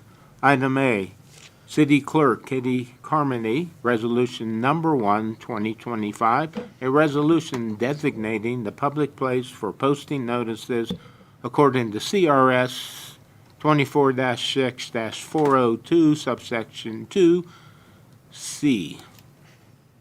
So I have 2 resolutions for consideration tonight. They both have to do with fulfilling our obligation under Colorado law to ensure that we are notifying the public of things that we are doing and how we will be notifying the public. So resolution number 1 would require, Colorado law requires the city to annually designate a public place for posting notices to comply with the Colorado Open Meetings Law. In this resolution, we would be posting our notices on the city's website, along with any social media that we would be, that we are engaged in. The agenda would be posted no less than 24 hours prior to the meeting, and the agenda is accessible via our website at no cost, which is also a requirement. It needs to be searchable by the type of meeting, date of meeting, time of meeting, and agenda contents. And all of those requirements are met through the city's website. Are there any questions? You want to read number or B while we're here? Can we vote on these together? I think you need to vote individually. All right. Sorry to save time, but. Okay, no. All right. Any questions for Katie? Hearing none, council? I'll make a motion to approve resolution number 1, 2025. Second? Councilmember Duran made a motion to approve resolution number 1, 2025, seconded by Councilmember James. Any further discussion? Hearing none, all in favor? Aye. Opposed? 8A is passed, has passed. 8B, City Clerk Katie Carmody, resolution number 2, 2025, a resolution declaring the Craig Press the official newspaper of the city of Craig. You're up again. Thank you. And again, this is required by Colorado state law, and for us to state where we will be publishing our legal notices for all the different things that we do here in the city. And we would like to use the Craig Press newspaper. It's what we have used in the past. We have good luck with it. So are there any questions on this resolution? Hearing none, council? Make a motion to approve resolution number 2, 2025. Second. Councilman Jackson made a motion to approve the resolution number 2/2025, seconded by Councilwoman Gotzel. Any discussion? Hearing none, all in favor? Aye. Opposed? Resolution number 2 has passed. Item C, Water Wastewater Director Carl Ray award the bid for 2025 chemicals for the Water and Wastewater Department. Mr. Ray, you're up. Good evening, Mayor and Council. So water and wastewater use a number of different chemicals in the treatment process. Primarily, most of these are primarily water treatment chemicals, with the exception of gaseous chlorine and sulfur dioxide. And so we solicited bids. We sent out bid packets to 16 chemical suppliers, and we had a bid opening and received back 12 bid packets. And this is probably one of the most complicated things, because the chemical suppliers can bid on one or many or all of the chemicals that we have on the list. So you'll see the second sheet is a bid tab, if we could go to that. And we have a bid tab that includes the typical suppliers, as well as specifically the suppliers we receive packets from. And so we analyze that, make sure that all the chemicals meet NSF standards and other drinking water standards. And so we evaluate those bids, and my recommendation is that we go with the lowest and or only bid for all of the chemicals. And so those are the ones that are highlighted in yellow, and those are price per pound. So it's a little bit hard to summarize all that information, but we have some, for instance, on something like chlorine and sulfur dioxide, we've had that company also bid on other water treatment chemicals. So that's why we send it all out as one bid packet, and each year it changes very dynamically, and we can get one company bidding on 6 or 7 different chemicals, and sometimes we'll get them bidding on one. So anyway, I'd be happy to entertain any questions you have, but again, my recommendation is the lowest and or only bid in some cases.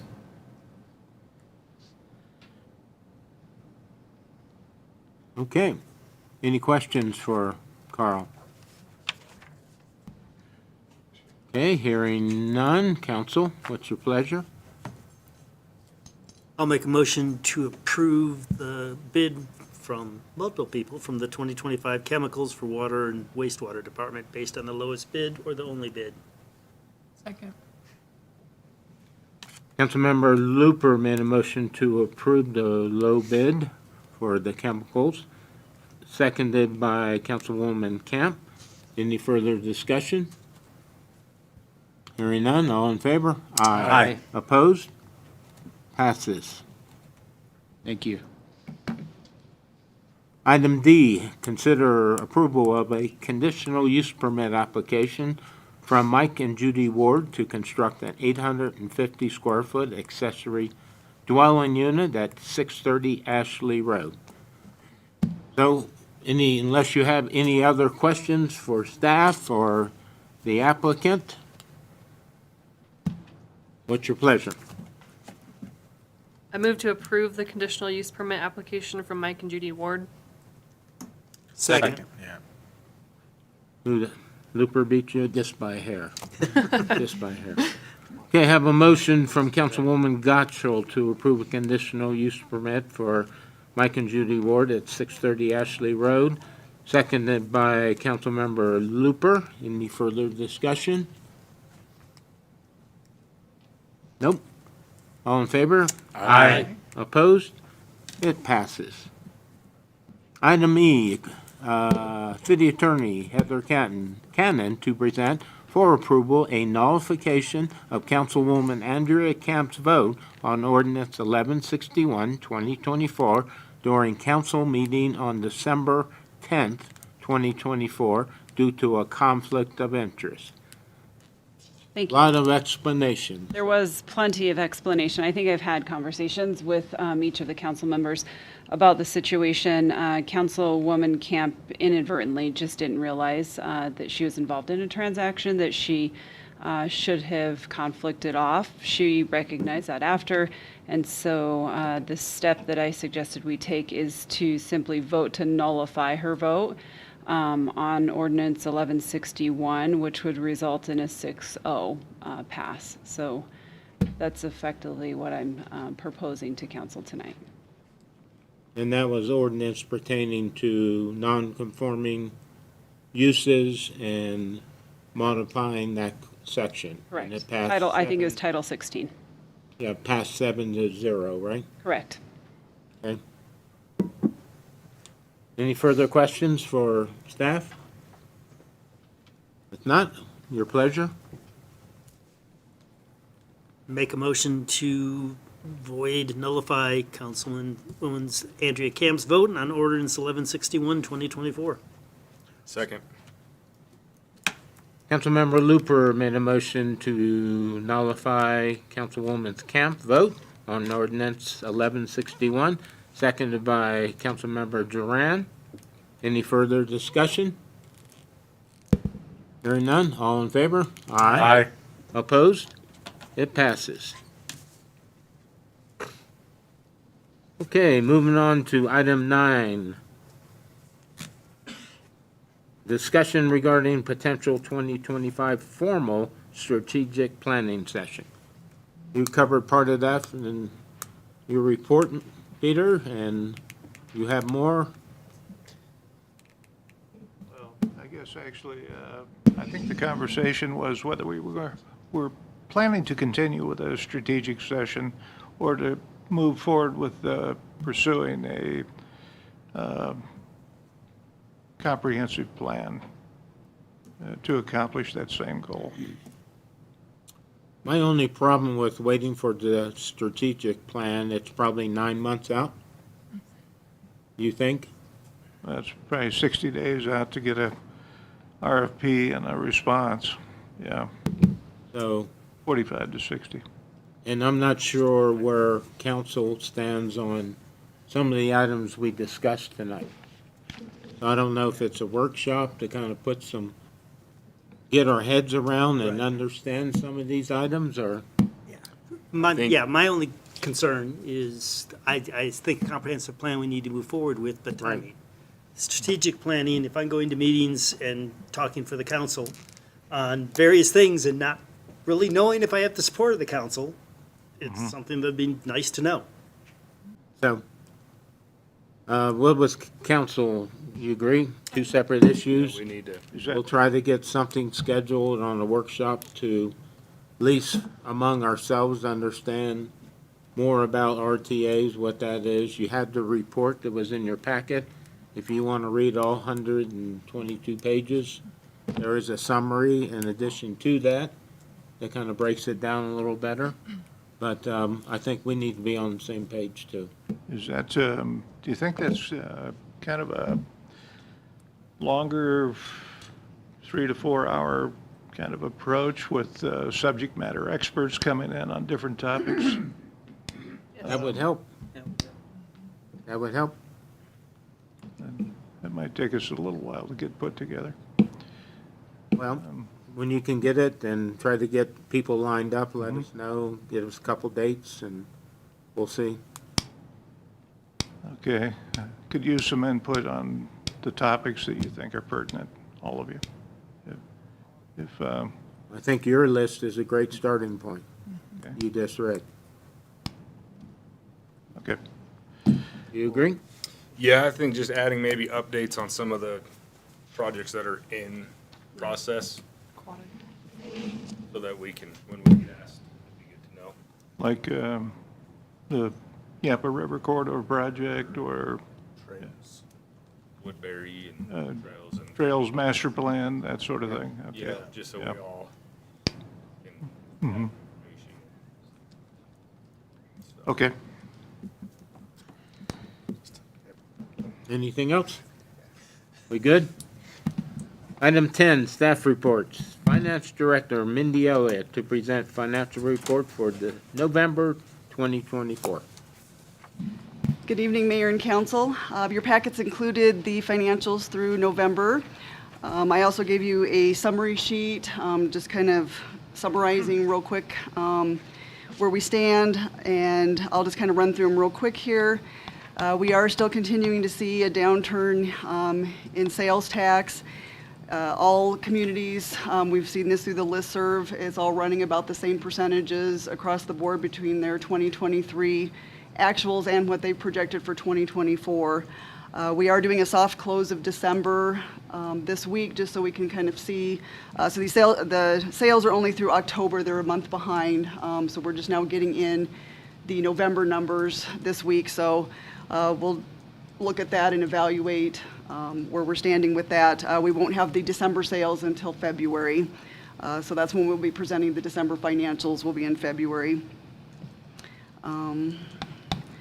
This city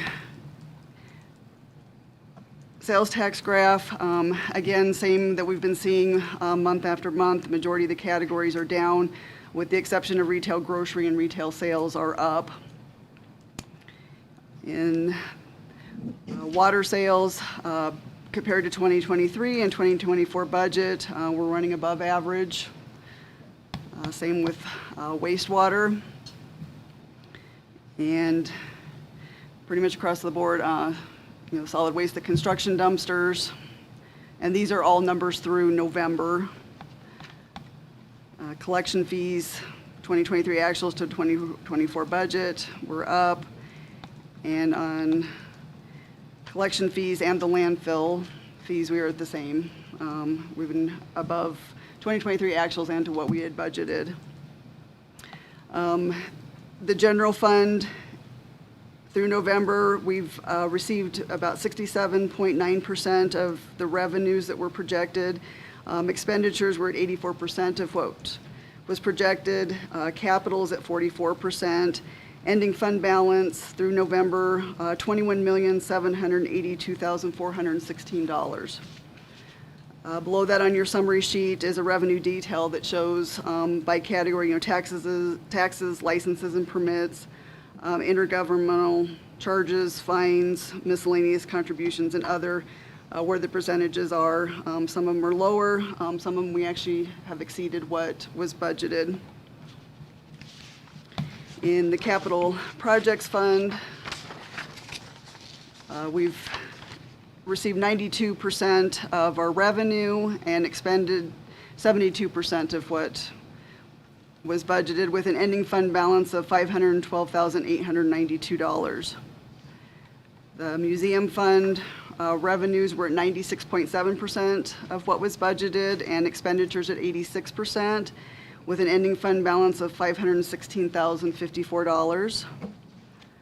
In the water fund, revenues were at 68.9% of budget and expenditures at 48.2% of budget, with an ending fund balance of $7,395,666. Wastewater fund revenues at 86.9% of budget and expenditures at 61%, with an ending fund balance of $3,767,877. In solid waste, we're actually at 100%, or just a little over 100% of budget, and expenditures at 82.6%, with an ending fund balance of $1,803,742. The medical fund, I handed you out a separate sheet. I noticed when I was doing my summary sheets that it was only through October in your packets. So you now have the November revenues were at 91% of budget and expenditures at 92%, with an ending fund balance of $545,327. The Housing Authority revenues at 58% of budget, expenditures at 42%, and ending fund balance of $628,484. The Cura Fund revenues, we have exceeded budget at 149%.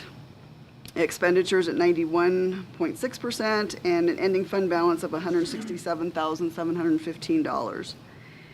In Colo Trust, we are currently sitting through the end of November with $28,476,237.95.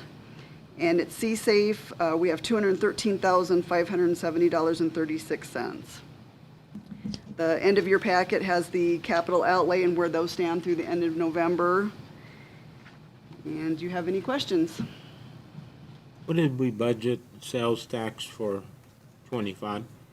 We did it across the board of 4%. 4%? Off of 2023 actuals.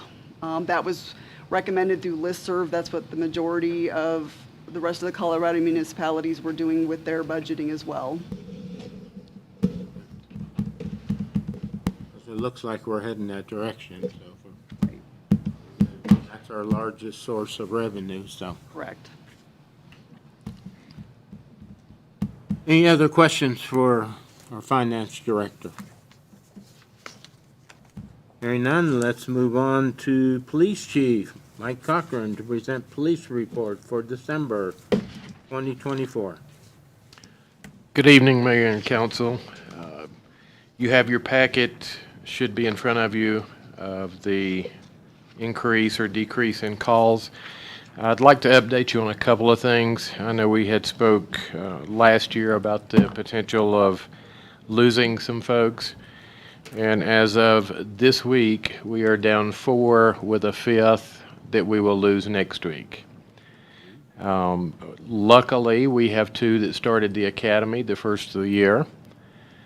They should be able to complete the academy by mid to late May. So we're still looking at approximately a year to get those ready to go on the road. 5 is not by any means the worst that we have been. Unfortunately, all 5 of those came from the patrol staff, though. In the past times, we've missed some in patrols, some in investigations, and been able to kind of equalize that out. That has not been our fortune this time. We have 1 that retired. We hope to have a ceremony for him maybe at the next council meeting that we have to congratulate him on his 34 years with the city. We have 1 that is moving out of state. We had a vacant position that we had kept for the entire year due to not being able to find anybody qualified or anybody that we could get into the academy for the position.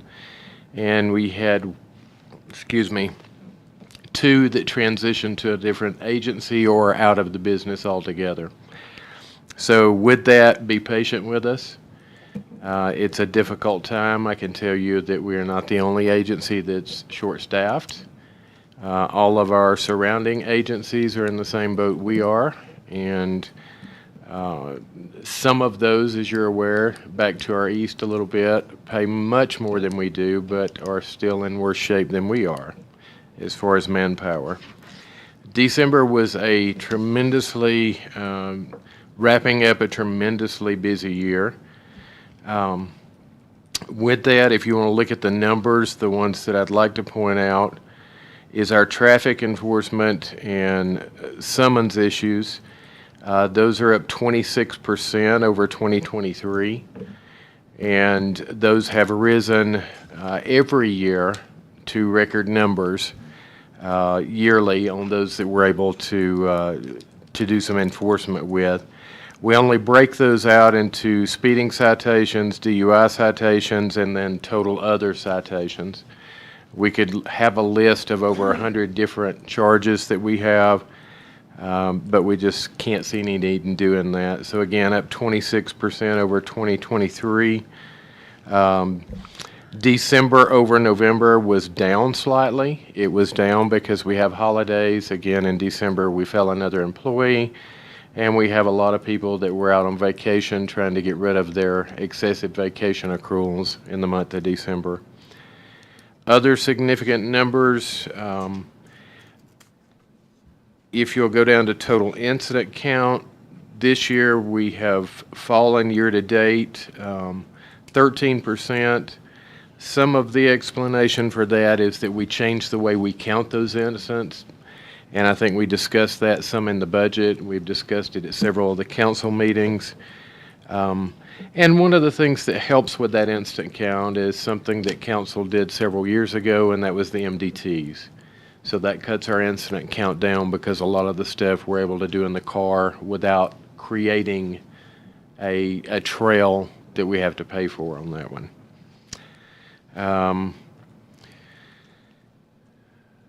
Other huge, significant or carried over cases from investigations. Those are up 98% this year.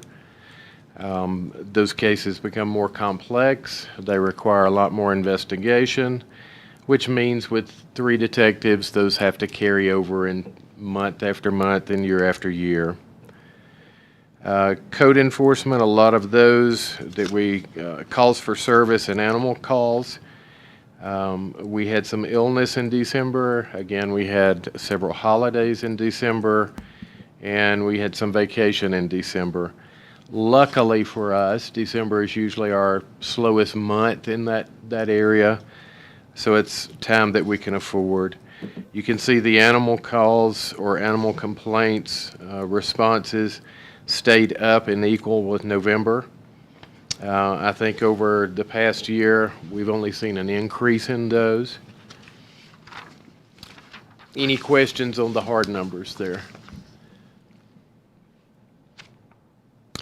If there are, Question on, you're not there yet, but your state patrol incident count has animal complaints at what, 85?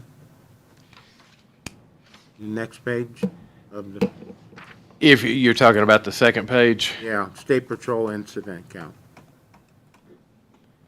and again, I've tried to elaborate on this some. It depends on who's operating the radio. You know that currently our staff here in Craig only works from 6:30 a.m. to 6:30 p.m. with the State Patrol, and then we get shuffled down to Alamosa County for the night shift. So we're seeing some fluctuations in the numbers that they're printing out on their CSP report. What we're trying to do is go back through and count the ones that our people have responded to. So you'll see the animal complaint at 85. Right below it, you'll see animal injury at 3. And if you go on through, there'll be some other categories because there's not a, quote, standard way for it to be inputted. So a different dispatcher will enter it as a different code, and that kind of skews the numbers. Okay, thank you. Yes, sir. Other significant numbers using that particular count through the CSP, I'm not really seeing anything that stands out to me that would say we've had a huge increase or a huge decrease in anything there. If you want to go to the next area, it's Unit Activity History Report. This is kind of where we try to get our totals from. Animal complaints, extra patrol, follow-up investigations, VIN, parking, code, and what you'll see is for both CPD 41 and 42, which is our code enforcement and animal control personnel, those numbers are a little bit lower than they usually are. Again, December is a very slow month for any kind of code enforcement. They did spend quite a bit of time on parking as the snow started to fly. So we did have some increase in that area. And you'll see the animal complaints, 17 for Unit 41, and then 38 for 42. Which again is going to be our largest number of complaints that they see, especially during the winter. Any questions on those two? Next page is open versus closed cases for code enforcement. You can see starting out the first of the year, they were relatively low numbers, especially during the winter months. That would also reflect that we had one code enforcement officer at the first of the year. As we hit our summer and peak time, you can see those cases rose. A lot of times the closure rate was higher in the summer months. We get down to December, there was one more closed than what was open, with only 30 coming in December. Numbers overall are about the average that we get. We go a little more in detail on the next page with the actual calls that they ran that they had to enter reports on. And remember, we've discussed that somewhat, that every call they go on doesn't generate a report. Those reports are usually only generated if there's some kind of violation or something occurred there. Any questions on any of those that we've gone over?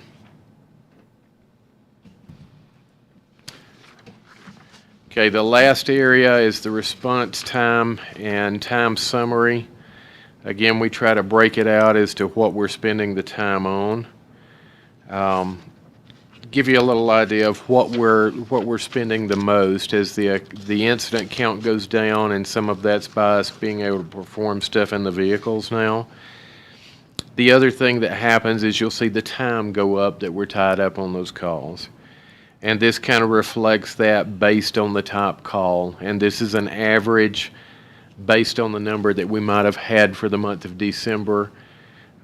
Sometimes that will change depending on what we have the most calls of, or if we get one particular type call that's going to take longer than a different call would take. Any questions on any of those? Michael, the ACCUN code, which is one incident for 327 minutes, what is that? That's assist. So if we're assisting somebody else, be it EMS, be it fire, be it the sheriff's office.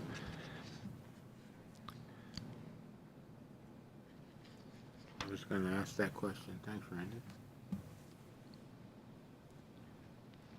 Any others that we have questions on there? I'd also like to tell you that with our retirement, it was one of our sergeants that retired. And for those of you that have been on council for a while, you know that we've been looking at a reorganization, but because of where we were at with personnel in those positions, we couldn't just do away with them. But with the retirement, we've been able to reorganize the agency somewhat. So over the next couple of months, you'll see some more promotions, but not the typical promotions. In the past, we've had 5 sergeants, 1 in investigation, 4 on the road. We're dropping down to 3. We're going to replace those with some senior officers or corporals, 2 of those positions. And as you know, earlier this year, last year, we had put in place a lieutenant over support services, which handled code enforcement, investigations, records, evidence, and those areas. We're going to be promoting for that area again. And it looks like at this point, I think we've had 1 application for that. So we'll let you know in the next couple of months where we fall on that. Any questions that any of you have for me? Michael, with reduction in that number of patrol employees, at one point in time you were able to basically work double patrols, have most things. How is that affecting having days when you actually had 2 people on at the same time? So what we're doing currently is, for those of you that I've seen, I'm coming in a full uniform every day. The same with the commander. He's pretty much always been in uniform. And we're filling in those slots like we did before. We're not going to let any officer work by themselves. It's mean adjusting some hours at this point, changing some schedules around. We're still fortunate enough that we're on 10-hour shifts. If you'll remember, several years ago, we had to go to 12-hour shifts just to cover those calls. But we're not quite there yet, and we hope with 2 in the academy that we're not going to get there. And applications for those other 3 spots, there's none. Yeah. It is very difficult, as we've discussed in the past, it's difficult to hire somebody that has to move to this place from somewhere else, so if they're certified. Most of the time, if you're certified, you're making so much more than what we can pay you. You're making ranges on the Front Range, which is huge. And it is very difficult to afford the housing here.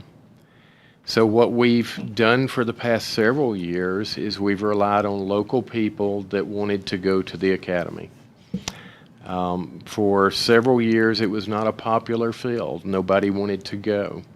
And if you had an idea that you wanted to go, could you take the pay cut if you have a family to leave your current job and go down to a job that's paying very little?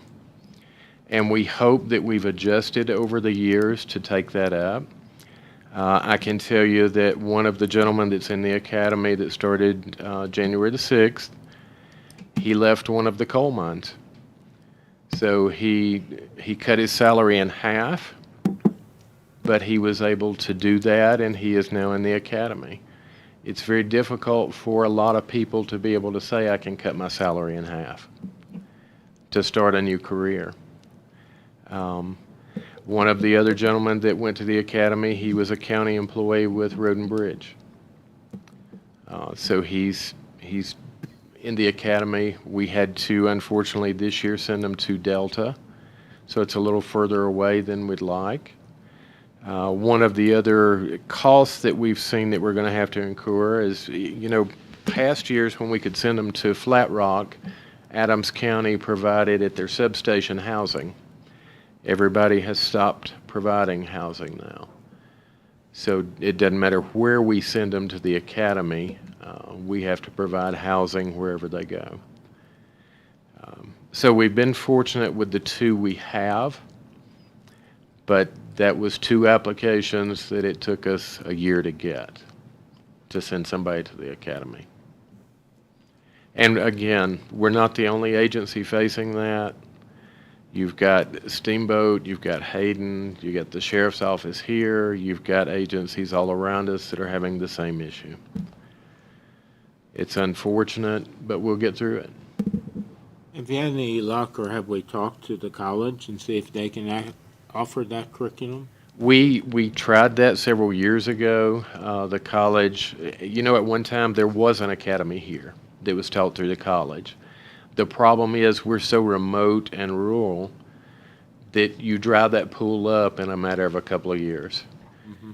And then are you going to have people that want to leave the Front Range to come all the way over here to go to the police academy to go back to the Front Range? And that's generally not going to happen. They still teach a form of the police academy, but it's the National Park Service Academy that they teach out of Rangeley. But we've approached several times. As a matter of fact, Peter and I don't remember who from council several years ago met with them to try to see what the interest would be in opening an academy here. But there just was none. Not enough people? No. Between route and sheriff's departments and everything else, you wouldn't? Yeah. I have one more question. Let me start out by saying I know most of this is out of your responsibility. But 2024 had 6 fatal accidents on Highway 40. Yes, sir. Moffett County and Routt County, those accounted for.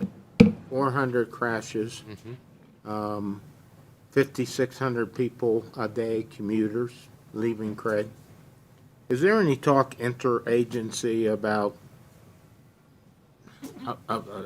trying to attack this somehow between State Patrol, Sheriff's Department, and your limited jurisdiction, Yes, so there has been.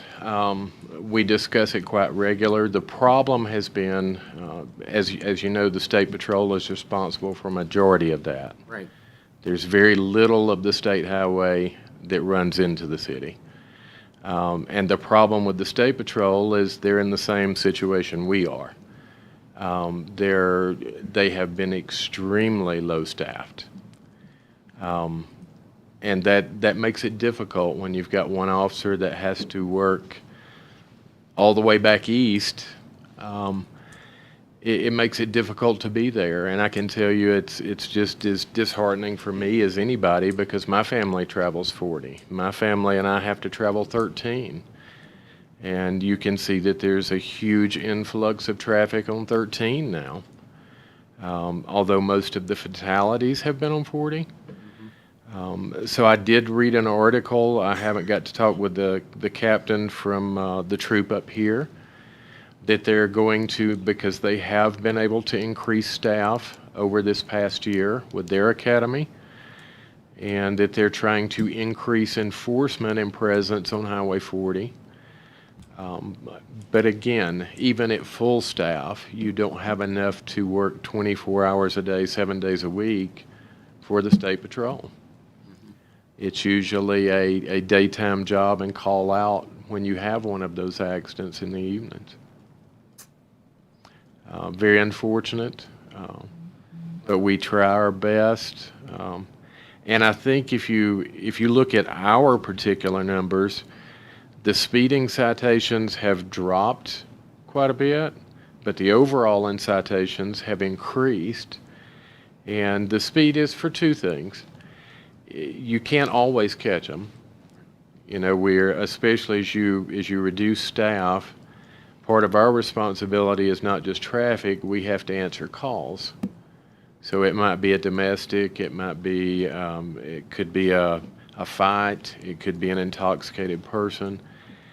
So when we, at full staff, don't have any more than 3 on a shift, it's difficult to sit and work traffic when you're called to call.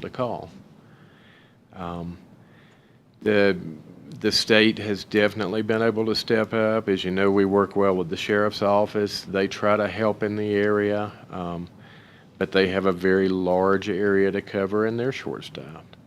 Right. So we try to collaborate together and see what we can come up with. And it's unfortunate to have to be reactive rather than proactive on a lot of things. Right.